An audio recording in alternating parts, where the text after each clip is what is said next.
गोटे राजा थिले है कि गोटे देश में जड़े राजा थिले तो से राजा पाखक सब जड़े सन्यासी आसुले सन्यासी क्या कह जाए जाच जो मैंने दाढ़ी जटा रखि थे कहीदे जानी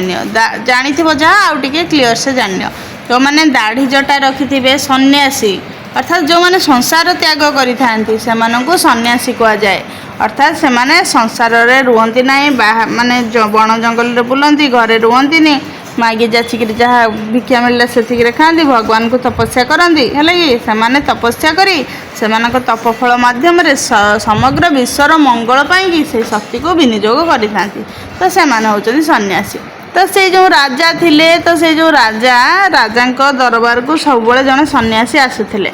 राजा को जो बड़ बड़ लोक जो मैंने सब था से दान धर्म दियंती ना नाई तो दान धर्म दियंती तेणु करी से सन्यासी कौन करते ना राजा को सबुदिन गोटे गोटे पेड़ी आणिकी देकरी जाऊे सेठू राजा खोलु नथिले से पेड़ी रे कौन अच्छी बोलिकी किंतु कौन है ना गोटाई थर से सबुदिन आने गोटे गोटे देकरी दान देकरी जाती से राजा को दान मिले जो जिनस प्रजा मान मंगल पाई खर्च हुए तो से राज्यर लोक मान खाद्य देवा पोखरी खोलिबा रास्ता घाट करवा स्वास्थ्य उपाय करवा यही सब प्रजा मान कार्य खर्च माने से दानर अर्थ जहाँ मिलता है कि जहाँ मिले खर्च हुए तो सेठी थरे कौन है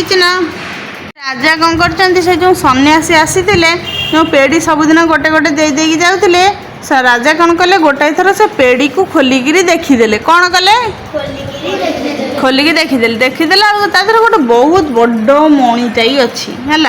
मणि माने जो माने मूल्यवान पत्थर तो सेटा जो अच्छी तो बिकिले बहुत पैसा हम राजा सब आश्चर्य हो गले राजा सीधा जो कौन कोषागार हाथ को दे दियंती देखती ताकू कहले जाकि देखापी भंडार घर सी भंडार घर देखला सन्यासी जेतिक जाक पेड़ी देते सब पेड़ी रे गोटे गोटे बड़ बड़ कौन अच्छी मणि अच्छी तो राजा आश्चर्य हो गले कहले तुम्हें सब जिन कौटू पाच तो सन्यासी कहले महाराज आपड़ जदि चाहे आपण एमतीका मणि पाइपर से कहले किभली ना मुझे एकांत कहि माने एका आपन को कहि समस्त को कहबिनी अर्थात से कौन कला ना राजा को डाकी नहीं अलग जगह कहला आपड़ आसंता काली मु मशाणी को जाई पूजा करी आपण मो संगे मंडल पूजा बसवे है मंडल माने गोल गोल कटा हम तारी भितर बसिक पूजा हम आ से पूजा जो जिते सर पूजा सरला गोटे माने जो मृत शव नुहे कि शवर मांस को मु भोग भाव में अर्पण करी कंचा मांस को तो आपड़ किसी असना विचार न करी जो भोग जो दिखाई ताकू खाइबे है तापर आपण को तपस्या जो सिद्धि मिल आपड़ चाहिए ये मो भाया मणि पाइबे। राजा कहले हो ठीक अच्छे राजा कर्तव्य कर्म कौन प्रजा मान हित साधन करवा राजा के माने मनीष मांस के खाती किंतु राजा कि देखिले जदि मणि मिल प्रजा मानकर उन्नति हो पार तेणुक से कष्टा मुझे सह्य करनेबी किंतु राजा को से कहते काली राति जीव कहते कि नाई राजा तुम जमा शोबनी है जमा शोबनी निद लगिले लगिज सन्यासी कहीदेला कहले राजा तुम जमा संध्या पर शोबनी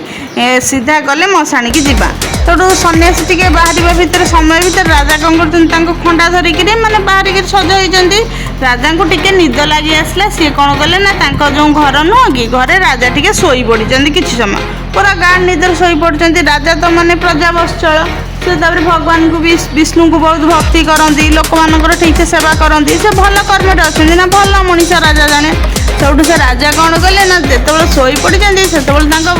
स्वप्न भगवान विष्णु आसिले किए आसिले स्वप्न स्वप्न कहले देख राजा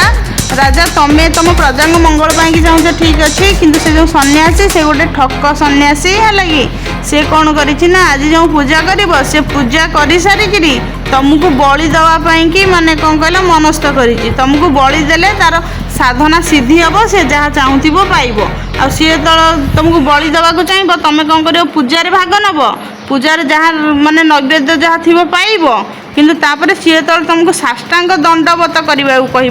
से तुम कह कि मु तो राजा मुझे सब जिन जानी तुम मत देखे दियो तो से सन्यासटा जो साष्टांग दंडवत कर कि तुम से बेकू को हाणीदेव बेकू को हाणीदेले जो से जो पूजार तपस्यार सब फल तुमको मिल तुम ताको खुशी रे तुम जो प्रजा मान उपयोग कर कि सन्यासी को जदि से जो पूजार फल जदि मिल जाए से विश्वर सर्वनाश कर तार भूल व्यवहार कर।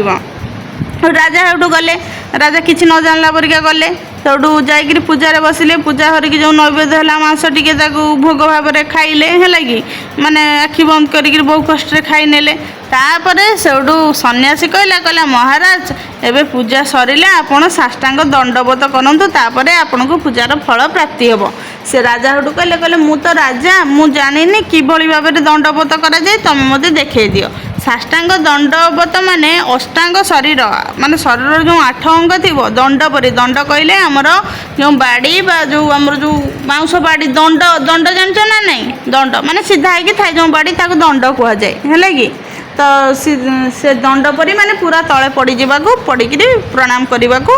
माने पूरा शोईकी प्रणाम करिया ताको कह जाए साष्टांग दंडवत है कि। तो राजा हेटू जमी कहले से सन्यासी कौन कला पूरा शोई जाकि दंडवत देखे बोलिक शोई पड़ा। ठीक से राजा कौन कले ना तरबारी को कोष मुक्त करी माने खंडे गोटाए चोट मारे से जो सन्यासी मुंड गंडी दिगड़ होगला माने सन्यासी बलि पड़गला। तापर सी पूजा करुला अग्नि देवता को पूजा करुला अग्नि देवता किंतु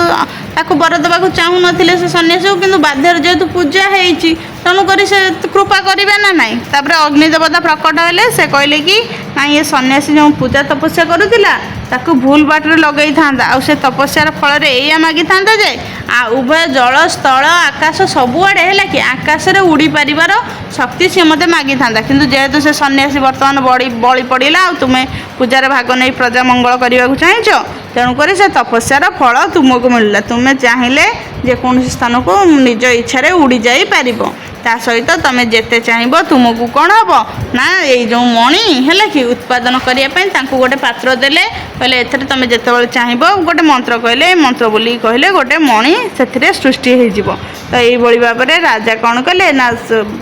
राजा जेहेतु भल कर्म थे माने भल लोक को दैव आ परिवेश परिस्थिति समस्ते साहाय्य करती। राजा जेहेतु भल लोक थे स्वप्न हो सुधा सूचना मिलला जे से सन्यासी कौन करता बलि जाता किंतु से सत् मार्ग थे तेणुक ठीक माने सहयोग मिलला। ता सहित राजा से जो आकाश में उड़ार विद्या पाइले मणि सृष्टि कर पात्र पाइकी ताको प्रजांकर मंगल लगे अनेक सुखरे रहिले। तो ये गपर तात्पर्य होची सबुबले जने सत्रे रहिले सत्कर्म थे भाग्य हो भगवान हो हेले कि परिवेश हो समस्ते तुमको साहाय्य सहयोग करेंगे। आ ठीक राजा परी आते से जो सन्यासी भूल कर्म कले भूल बाटे गले अन्यर अमंगल कले भूल कर्म करने को चेष्टा कले जमती से आकाश में उड़ा पाई चाहिए समस्त विनाश करें कि असुविधा करता तेणुक भूल बाटे गले भूल कर्म कले तार परिणति बहुत भयंकर होता है।